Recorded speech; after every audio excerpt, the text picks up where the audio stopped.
those grades. We'll compete for those now. Okay, that was a little bit of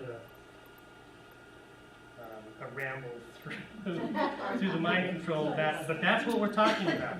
These everyday trance states that we're looking at right now, you'll actually see the mechanisms that they employ in order to take control of the way that we are processing the information, which then constructs the reality that we experience.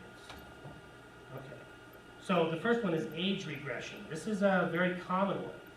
We are constantly moving back into earlier time frames, constantly thinking about things that happened earlier to us and comparing it to what is happening now, and constantly regressing to a state of emotional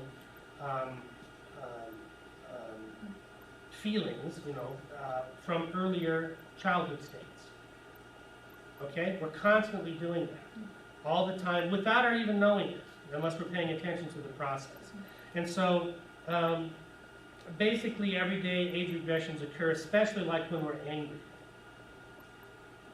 Okay? When we are angry and the other person is angry, what you will see there is an age regression back to when we were like 5. Okay? And you'll actually see it. I mean, the patterns of behavior, the way that they hold their bodies, the things that they say. Well, I mean, if you're looking at it from a distance and you're not involved in it, you'll actually say, "Wow, that's that's a schoolyard dust up over there that's happening." Okay, and that's because they're regressing to that particular mode of thinking, that particular mode of being. When we are hurt or in pain, we tend to want to regress and be nurtured. We want to have mom come and help us out here. Okay, so there's been a lot of comedy skits done about that, where the person is ill, and they're upstairs, and the wife usually, because it's usually the guy who's upstairs, and he's really not hurt that bad, but he's milking it for all it's worth, and so he'll have like a bell or something, and he'll ring the bell, and the wife will go upstairs. "What do you need now?" "Oh yes, let me flub up the pillow and everything." Well, after about 4 times of that, then she starts to get a little bit, no, we're not going to do this anymore. So when we're hurt or we're in pain, then we tend to regress back to those times when we were nurtured. And we'll literally see that. We'll actually feel it. People watching our behavior will begin to see those patterns. Okay? Or when we are happy, we'll tend to revert back to those times in our childhood when we were happy. And we'll tend to behave in that childlike way that we were back then when we were happy. You can see that as well. So age regression is one of the primary hypnotic skills, one of the primary deep trance phenomena that we utilize all the time to organize our experience. And if people can hook into that, they can then begin to shape and control the way that age regression occurs and what we think and feel. Age progression, or pseudo-orientation in time, is the projection of oneself into a future time. So, when we're daydreaming, sometimes we're thinking about what's going to happen a little bit later on, and how much more fun that will be than what it is that we're doing right now. Fantasies, if we have fantasies that are projected into the future, those will be pseudo-orientation in time. And finally, mental rehearsal techniques, where we're rehearsing a speech, or where we're rehearsing a presentation, or where we're rehearsing what we're going to say to someone later on that day. That'll put us into the future, and we'll actually literally run through it 5 or 6 times. So these are all age progression or pseudo-orientation in time hypnotic phenomena. Okay, and so now begin to think about, a little later on, we'll take some time and we'll talk among ourselves about how all of these things, how we can find examples in our own experience. Dissociation, we've already talked about dissociation, compartmentalizing elements of experience and allowing certain elements to fall out of conscious awareness. So common everyday dissociations occur from internal sensations. If we have a slightly upset stomach, but we've got to go to work and everything else, we can ignore that, pretty much, do our work and not notice that our stomach is upset, unless it gets really bad. But we can do that. If we're tired and sore, we can ignore those sensations, and we can go ahead and do what we have to do. If we're sad, we can get over that and just sort of ignore it and go out and do things. Okay, so we can actually compartmentalize those elements of our experience and just ignore them, basically. We can, from a part of the body, some people do not have access to all of their parts of their body. They just really they don't have a map of that, okay, for various reasons. Also from external stimuli, spacing out, zoning out, that's when we just, everything is there. Everything's gone, and we're just focused on whatever's happening. Usually the spacing out and zoning out is in combination with some kind of visualization, an age regression or a pseudo-orientation in time where we're off daydreaming and we've ignored what's really going on in the real world. Okay, post-hypnotic suggestion. This is a huge one. This is the primary one probably from which all of our experiences derive. These are emergent behaviors triggered by cues. The classical one is, the person is in hypnosis on the stage, and you say, when I snap my fingers, you will awaken and begin clucking like a chicken. So then the hypnotist wanders around a little bit, talks to the audience, and then turns around and snaps his fingers, and the person stands up and starts clucking like a chicken. That's your classical post-hypnotic suggestion. Okay? All childhood experiences are the result of the child's internalization of their own parents' post-hypnotic suggestions to them. Okay? And so we get this kind of a dichotomy. Some days our parents say, you're so pretty, smart, athletic, whatever, and other times they tell us, why are you so stupid? How can you be so ugly? How can you be so weak and all of that?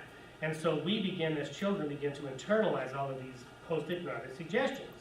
If they say, you're so pretty, we internalize that as a command to be pretty, to feel pretty. If they say, you're so stupid, we internalize that. And when they do both, it confuses the child, okay? Our internal dialogue, what we say to ourselves, is a never-ending stream of these post-hypnotic suggestions throughout the day. And in fact, we'll even program it in. Got to remember that at 10 o'clock, have to, go buy this at the grocery store. That is a post-hypnotic suggestion. Okay? Amnesia, forgetting things. Common everyday amnesia. Denial, we'll deny things if they're too traumatic or if they're too painful to do. That is an amnesia. That is a deliberate amnesia. Convenient forgetting. That happens a lot. We don't really want to stop at the store and pick up the milk. So we get home.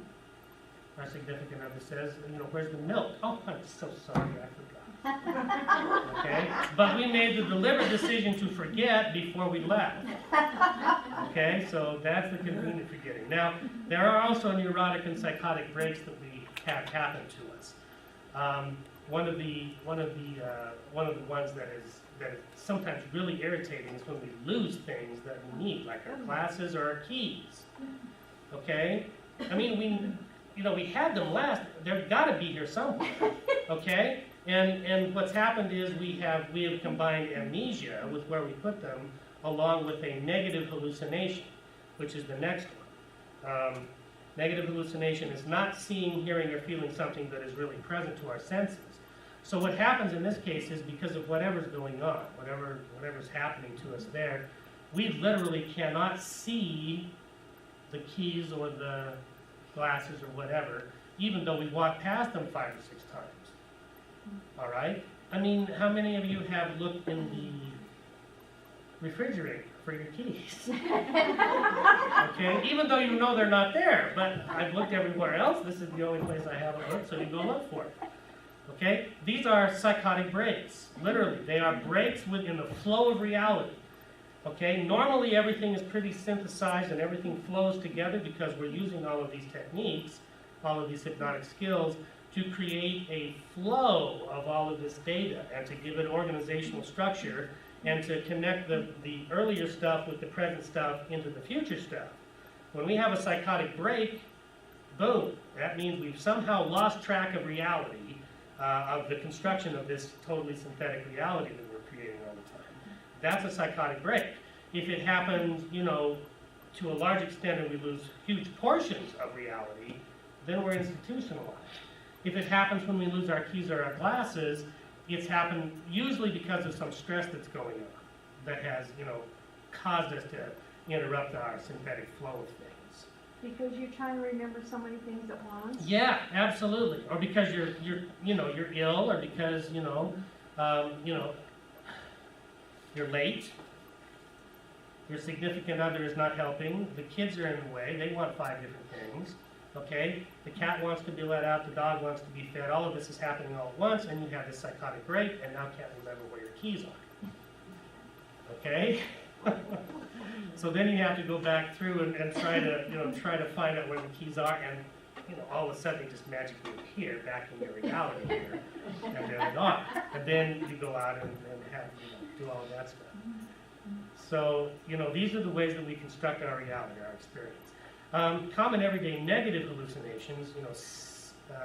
We'll be sitting at the theater, we'll be sitting in front of the TV, or sitting in class, and we'll just forget, you don't even notice the fact that our leg has gone to sleep, or that our arm has gone to sleep, or that there's this itch that we haven't even noticed for a while. Okay, so that's a negative hallucination. We're negatively hallucinating something that is really there. And then, of course, this one happens a lot, watching TV, reading, playing video games, whatever, and not hearing your husband, wife, child speaking to you. That happens a lot. Okay, because you're just so focused on this. And that could be partially convenient forgetting. Okay, I mean, I do hear you, but I'm going to pretend like I don't.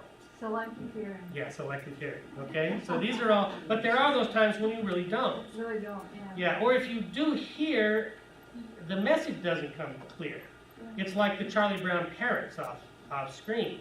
Blah, blah, blah, blah, blah, blah. That's all you hear. You don't really hear a message. And it's somebody talking to you, but you don't really know who it is. So these are all negative hallucinations that happen to us as we construct the experience.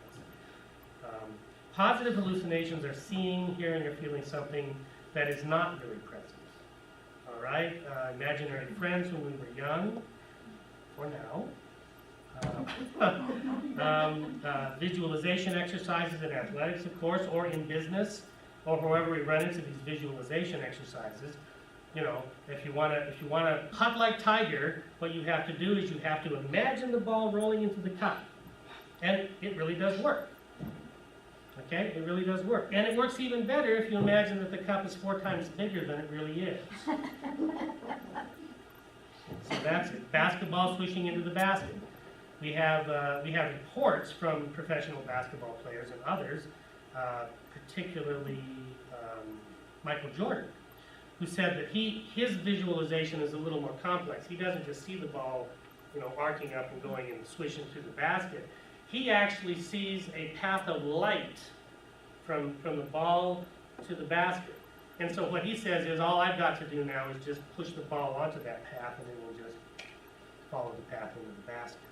So he added a little bit extra there and created this fairly complex visualization in order to, this positive hallucination. What's the difference between Michael Jordan and his magical light path and your schizophrenic person who's institutionalized? Well, this is under control. Michael Jordan's is under control. And he created it, and he doesn't have to see it all the time. But these are the kind of things that we can do.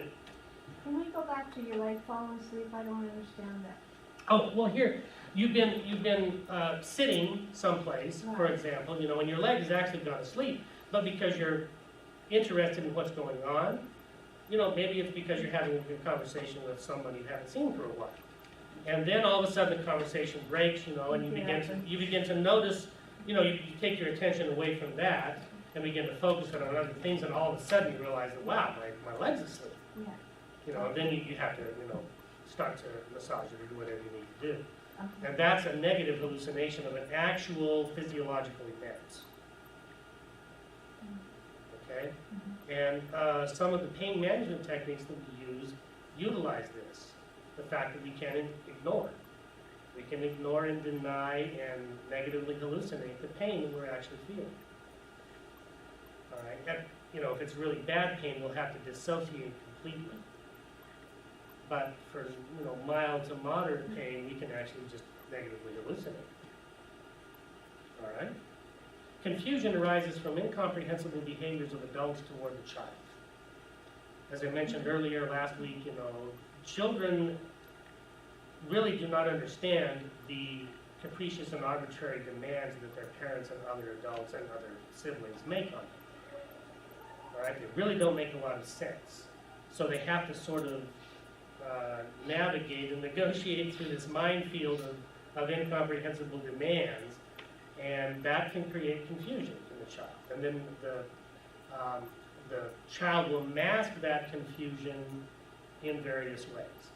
Now, common everyday confusion states, like for example, if you're on a trip and you wake up, not in your own bed, but somewhere else, you have that horrible feeling that you don't even know where you are.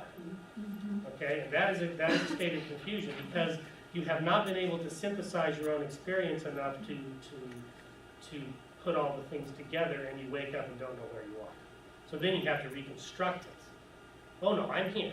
I'm on the trip. This is the motel. And you literally have to, construct reconstruct the links that have been broken while you were sleeping. You lose your place in a book, especially like a technical book, and you're reading it along, and all of a sudden you realize you've read 3 pages and don't remember anything that you read. I do that all the time. Yeah, and so you have to go back. Well, okay, this is the last thing I remember reading and understanding, and then you start over again. These are all states of confusion. These are all states where you're not the synthetic flow of our experience is broken up. Because your mind is just... Sometimes because your mind is wandering, sometimes because the words just simply do not produce the proper effect. Words themselves, the structure of the language itself. Sometimes you don't understand it. Exactly. Sometimes it literally does not make any sense, which means that your hypnotic response to the suggestions in the language, in the text, have failed. Yeah, there's no synthesizing of that. Language is basically injunctive. It is a series of instructions on how to process things, on how to construct an experience. Okay? That's what language, that's how language performs, as if it were an injunctive set of instructions on how the nervous system and you are supposed to construct things. And you kind of don't understand the instructions, so you just kind of... Yeah, what happens is you're just moving along, you're sort of robotically continuing to scan the words, but you've lost the injunctive, you're no longer processing the instructions. Right. Your eyes are scanning, you're going back and forth and you're turning the pages, but whoa, wait a minute. I've lost the chain, I've stopped processing the instructions and I don't know where I am here. Okay, so then you have to go back and pick up the last instruction that you remember processing and then continue processing it. If you're reading a novel, you'll be constructing complex visual imagery. You'll be smelling the things that they're describing. You'll be hearing the conversations. If you're really good at it, you'll be hearing the accents of the characters as they talk. You'll be able to see in color, which is why a lot of us, if we really are good at reading novels, when we go watch a movie version of a novel that we really love, most of the time it's not as good as the novel because there are elements that are missing from the movie. Or because that's not what that character looks like. It should look like this, and that's why, because our imagination has been so vivid that we really know it. And so that is the process of the positive hallucination and the resolving of confusion by processing the instructions in this synthetic, linear way, putting it all together so there's no breaks. Okay? Oh, I'm sorry. Let me go back. Yeah, time distortion. Let's see where. Yeah, confusion. So time distortion here. Time contraction and time expansion. So time seems to get longer, or time contraction. Time seems to get shorter. Okay? So if we are having a really good time, time seems to fly. Tempus fugit. All right? And so that's a time contraction. The time we experience is actually, we experience it as shorter than it actually was measured by the clock. Time expansion is when it feels like it was longer than it was actually measured by the clock. Okay? So, you know, sick, miserable, or bored, time creeps along, and we can actually feel it as it creeps along. Children especially have trouble with boredom. Okay, because when they're bored, time expansion gets pretty acute, and they don't know how to fill the gaps. They don't know how to fill all of this experiential time, and so they get fidgety, they get agitated. So that's why we put them in front of the TV and give them a video game. Because we know that it will actually keep their attention and everything. Okay, so we utilize time distortion all the time. Again, it is a skill. It's a hypnotic skill, a deep trance hypnotic skill that we use all the time to construct our everyday normal reality, our normal experience. That's the point of everything that we're talking about today. Hypnotic dreaming, of course, daydreams. Daydreams are examples of positive hallucinations, dissociation from the external reality, and hypnotic dreaming, and post-hypnotic suggestion. Okay? Daydreams can be very complex, and they can even, you know, we can even experience time distortion inside of the daydream. We're daydreaming, but it's only been 30 seconds on the clock, okay? But inside of our own experience, it seems like we've had a lot longer time in that time frame, in that experience. Even though when the teacher finally calls on us, we can snap back and it's only been 30 seconds and we're still right up to class. Okay, hopefully. It happens. Yeah, and then, you know, regular dreams can be programmed through hypnosis so that we can actually have dreams that have been specifically crafted and suggested to the post-hypnotic suggestion pathway to have those dreams. All right, and a lot of people, people who are working on a creative project will have those dreams that help them resolve a problem or see a solution or have a vision of the finished product or painting or whatever, and it will get them past whatever stage they're at. And so that's part of how we, you know, organize our experience that way using the hypnotic dreaming process. Okay, sensory distortion. Unwanted sensations are dulled or ignored or modified. One of the ways that Erickson was able to modify pain for his clients and for himself was by changing the intense pain feelings into a different kind of a feeling. Like instead of being a sharp, intense toothache, it would turn into just feelings of pressure. So no pain associated with it, just pressure. Okay? Or he could even change modalities and change it into a buzz in the ear, or a soft buzz. So there was no pain sensation, but there was this distant buzzing that reminded them that there was something wrong with the tooth, but it wasn't painful. And then there's the opposite, which is, you know, sort of a hypersensitive feeling, where pain sensations are amplified to the point where that's all you experience, and the rest of everything else sort of falls out. So those are kinds of sensory descriptions. Also, there is the sensory distortion of seeing the cup of from the golf course bigger than it actually is. We have reports from baseball players who are good hitters that the ball appears much larger. It appears the size of a soccer ball rather than a small baseball. And it slows down. So these are all sensory distortions. And they're able, because of that, they're able to actually, Ted Williams said, you know, when I'm in the zone here, when I'm actually able to, you know, hit, and he was only able to do that 4 out of 10 times, but when he was in that zone, he was everything slowed down, the ball appeared very large, and it appeared as if the pitcher were like right here, right in front of him. So as the pitcher wound up and began to go through the motion of throwing the ball, he would see where the fingers were located on the seams, so he would know what the pitch was, because that position determines how the spin is going to affect the ball. And then, as it left the pitcher's hands, it would slow down, get big, and he could actually watch it as as it rotated, and he knew it was going to be a curve to the inside, and so he just, would slowly take a step outside and get ready to hit it, and then it would be a home run.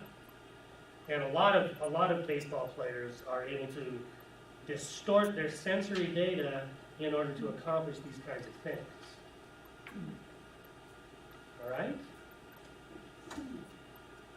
Okay, we have about 10 minutes left, so just go ahead and begin just tossing. Let's have just a discussion on your own experiences with respect to all of these kinds of things. Remember that our basic premise here is that all of our experience is constructed from deep hypnotic trance states.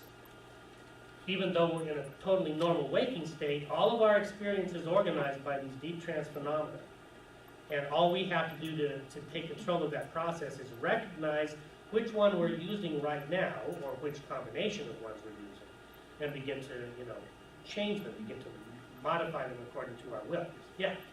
Okay, you say we're in a hypnotic state here, Yes. listening to you in Yes. the classroom. Once we walk out, are we in another hypnotic state? Yes, a different hypnotic state, yeah. Because what'll happen when you get up and walk out? You'll start to think about where you're going. Driving. Exactly. You'll start to think about where you have to be. You'll start to see that. You'll start to see the car. You'll start to talk to yourself about plans that you're making. Okay? So now the hypnotic state, that is the flow of experience, will be altered according to these hypnotic skills that you're now utilizing. And it will alter that, and you'll be in a different kind of a trance state as you go out and drive, as you walk out and drive. And so you have to, the point here is that you have to begin to recognize that you're already master hypnotists. You hypnotize yourself constantly throughout the day. You have mastered every single one of these deep trance phenomena as an hypnotic skill. What you have to do is begin to recognize that fact. Wow, I'm talking to myself right now. What did I say? I said I had to remember to pick up the milk. That's a post-hypnotic suggestion. Okay? So that's the process that you're going to go through. Now, meditation isolates you away from all of the external data, and all you're left with at the beginning is internal dialogue. And so now, in the meditative state, where everything is slowed down and you're internally focused, you can actually watch as that internal dialogue flows past you, and you can begin to pick out exactly which hypnotic trance states those things are intended to achieve. What are the commands here? What are the commands here? What are the commands here? What deep trance phenomenon is this attempting to achieve? And so that is part of what meditation does. It focuses our attention on this constantly moving stream of internal dialogue, which is in effect deep trance phenomena instructions for achieving deep trance phenomena. Yeah. So we can use, since we're good at this, getting trouble to go to sleep. I'm all stressed up and I'm Sure. this and everything. Yeah. So I can tell myself, quit it. Be very careful if you're giving yourself direct suggestions. Oh, Okay? Direct suggestions sometimes work, but most often not. What you have to do is you have to tune into the dialogue. What is it that you're trying to do? What hypnotic phenomena are you activating, and what is the intention behind that? Because there's a reason why all this internal dialogue is going along. So you begin to notice what it is, and you begin to see what its direction is, and you begin to say, okay, that's what I'm intending to do here. Let's just now sort of exactly hijack that process and move it towards the goal, which is to relax and sleep. and sleep, and then the same thing, because I know I've done it before, that I want to wake up at a certain hour. Yeah, absolutely. Most of the time I sleep in, don't have to worry. Yeah, because you don't have to work exactly. But then all of a sudden I have this appointment and I have to do, so I tell myself, wake up at 7. And my eyes do pop open. Absolutely.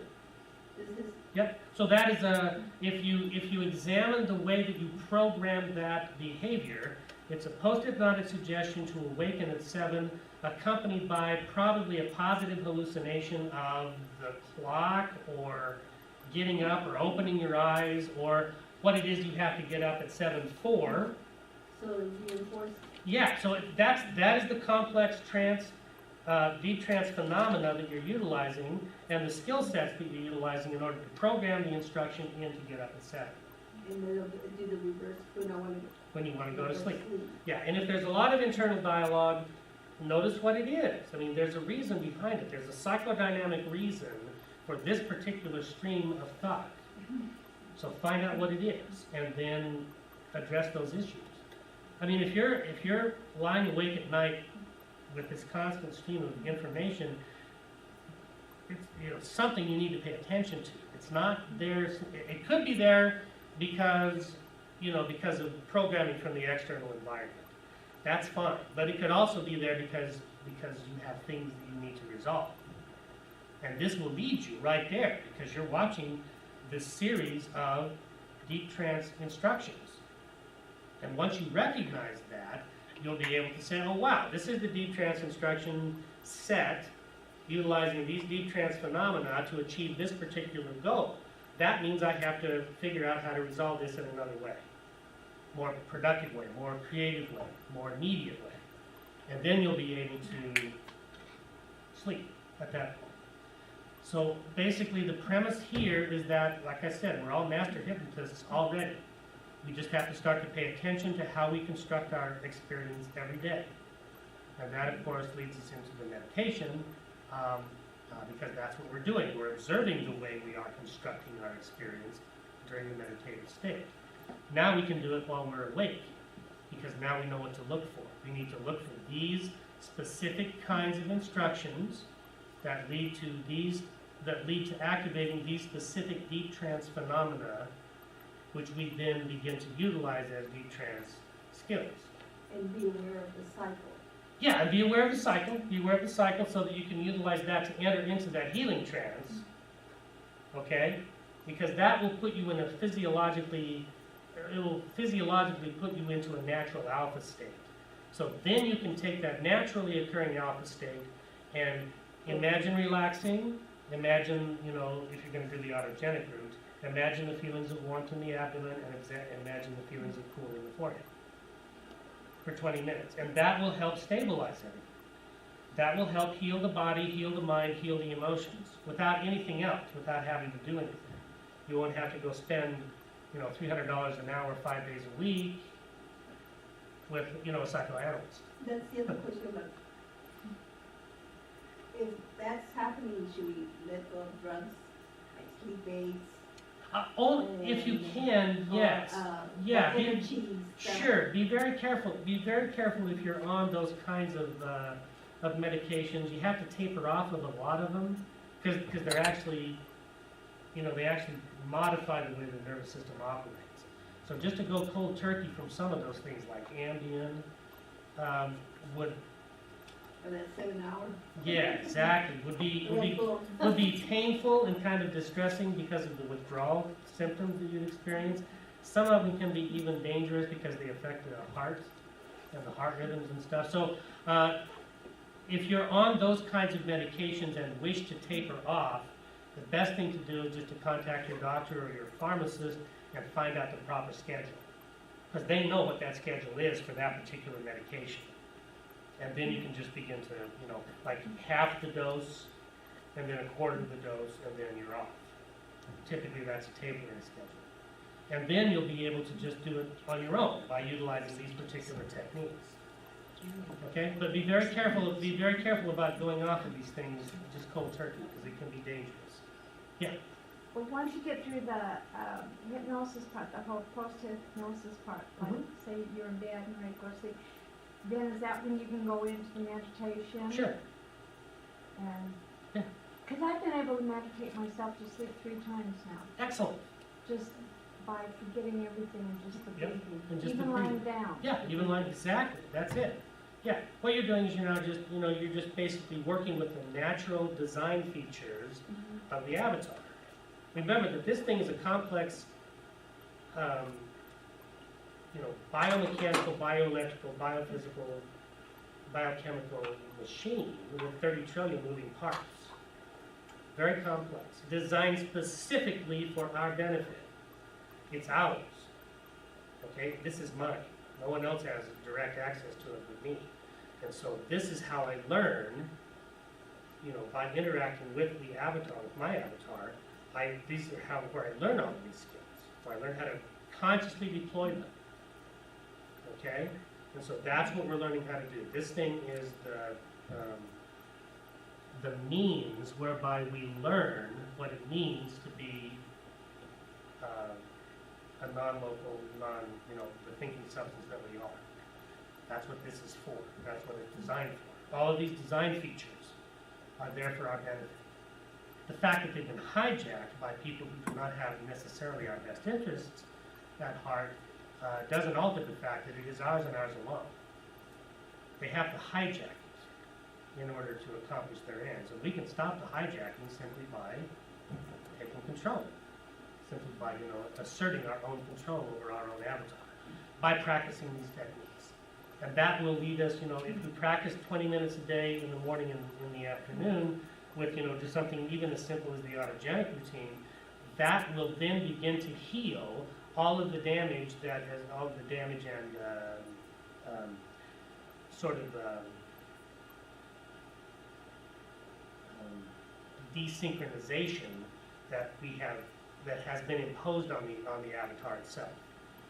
Okay, from the external environment, from our own misuse of it, and so we're now learning how to use it properly. This is sort of the owner's manual, a chapter in the owner's manual on how to operate this thing. And so now doing that twice a day or once a day even will help to stabilize the organism, will help to reduce all of the psychosomatic problems that we might have, reduce blood pressure, reduces all of these things, reduces illness, reduces pain, reduces all that stuff. Okay? Yeah. I'm sure that all of us, older people, are feeling like time has gotten so much speeded up. And you're talking about little kids not having experiences, and so they get bored. Is that because we have so many experiences? Yeah. Really? Yeah, it's because we have, And remember, we measure the flow of time by sort of a comparison with other experiences that we've had. Since we have accumulated so many experiences, time seems to fly much faster. We can slow it down. Is that the same reason then that we forget? I always bring up this when I was in high school. I was told of a test that was coming up. I hadn't read the chapter. And it says, so the hour before, I read the chapter, aced the test, and I did that in high school. Now, I can't remember what I did 20 minutes ago. Right. Exactly. Is it that all these compound experiences? Yes, all those compound experiences. Also, because the information was not processed with the intention of moving it into long-term storage. Okay, one of the classes that I had in college was on transformational grammar, okay, which is deadly dull. I mean, it is really bad, but really technical. Okay, so I attended all the classes. It was Dr. Wigginton, if anybody remembers Dr. Wigginton. Okay, great professor. I really loved it. But not even he could make transformational grammar exciting. So anyway, so we go through the class, and I attend every lecture, and I'm always there on time. But I don't want to read the text because the text is just like, how those texts are. So I wait until the day before, the night before the test, and it's a 3-hour comprehensive test. We're only having one thing on which your whole grade depends. No papers, no nothing else, just this comprehensive test. So I do exactly what you did. I read it from cover to cover the night before, and I go in and I ace the test. Okay, 3 days later, I can't remember anything about transformational grammar. Yeah, because it's there, it's available right then and there, but it is not moved into long-term storage. It just isn't because we didn't want it there. We don't want to have anything to remember about it. So yeah, memory is a very interesting phenomenon. That's just one example of how it operates. Yeah, exactly. I mean, there are some subjects out there that we just do not want to, have clutter up our nervous system. Yeah. Remember the Erickson tape? Oh, I'm sorry.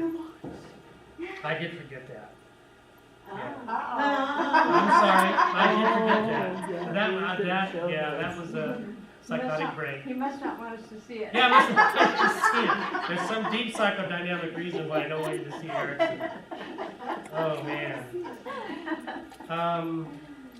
It's really hard to find any of Erickson's videos, too, because the American Society of Clinical Hypnosis, the ACH, which controls, which has all of the access, and the Erickson Foundation, they really do not want it out in the general public. But occasionally you can go out to YouTube and just type in Milton H. Erickson. And occasionally some copyright infringer will have put some of these things out there. And you have to act quick because the people at the ASCH and the Erickson Foundation are constantly alert to these kinds of things. And they'll only be out there for like 2 or 3 days before they're taken down. But just go out and go out to YouTube, put in Milton H. Erickson and see what comes up. Okay? And like I said, there's a lot of people out there who have these tapes and they want to share it with the rest of the world. And so they'll risk copyright infringement takedowns by putting them out there and seeing how long they can keep the data out there before the ASC pounces. So that would be my recommendation. I am sorry, I forgot about that. I spent the entire weekend deep in the inners of my 2 automobiles. So I had to replace the water pump on my Firebird, and I had to do some valve work on the Falcon, and so it was just, that consumed my every moment. Yep, and I literally did not even remember that. Sticky note on your microwave so you would remember it. I know. That's the one thing we use all the time. Yeah, all the time. Put it right there. Put the sticky Yep, note right exactly. there. Sticky note right there. All right. Anything else? All right, thanks. I've had a really good time teaching the class. And I'll have this out there as soon as I get home. I'll go and download this thing so you can have access to that. And if you have any questions, of course, just. Do you teach a lot of yoga? I see you have a lot of short techniques. That is not mine. I haven't taught a yoga class, actually. I have not taught a yoga class. Those are for someone else who's teaching yoga. Oh, okay. Yeah, so this is ISU's laptop. Oh, okay. Is this the last class? Yes, this is the last one for this. Is there going to be something for the next semester? No, I'm not. I'm probably not going to teach any classes next semester because I have to take all of the material that I've gathered here, review all of the videotapes and everything, and put together the courses really tight, really good. So that's what I'll be doing next semester. Okay, it's taking all of your great feedback and putting together really tight. Do you have like a blog or something? Because there's a lot of conversation things I'd like to talk to you about. Oh, the best way to do that is just to go out to the website front page and just send me an email using that little thing and include your email in it, and then we'll just have an email ballot. Okay? Yeah. So if anybody would like to do that, just go right ahead and just send me your email, and I'll get right back to you, and then we'll just have each other's email addresses, and then we can just communicate that way. All right? Welcome.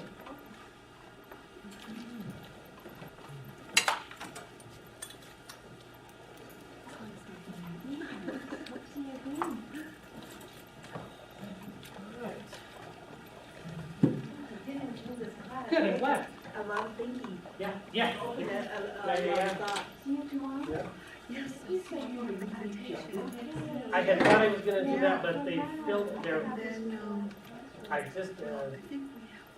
I waited too long to get everything in, and so the schedule was almost full, and so I just decided I'll just take next semester. And we'll get everything. The next semester? Yeah. Well, probably in the fall. Yeah, in the fall. In the fall, I'll have all of this stuff done.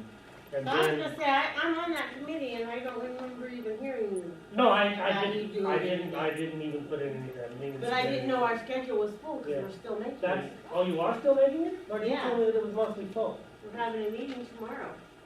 Ooh. So there's still slots?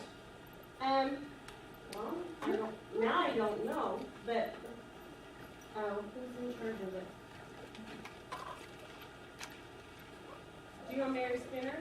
She's my friend that's on it, I don't because I know know how to I'm do that. bringing the information from the guy that's doing the antiques from Blackfoot Okay. tomorrow. So there still might be a spot, I'll talk to Florence Yeah. and find out. But Marjorie isn't the one that's in charge. No, I know, she's on the committee. Is there like a Jane Thorley or something like that? Jane, Thornley? I'm not sure. I'd have to look at my, Yeah. email, which is. Anyway, Down in God's Yeah, heaven, as my heart. as far as I goes. know, Just check the book. yeah, just check the See, book. I'm not planning on teaching one, But it could so, be. Yeah, yeah. but keep a thought of that, because Yeah. I like the idea that new thoughts or new knowledge. Yeah, that's exactly, exactly. allowed. Okay? I feel like I still need a lot more to go. Yes, more. There's always more. Yeah, there is always more. Yeah, this is a never-ending thing. All right. This horrible problem with computers.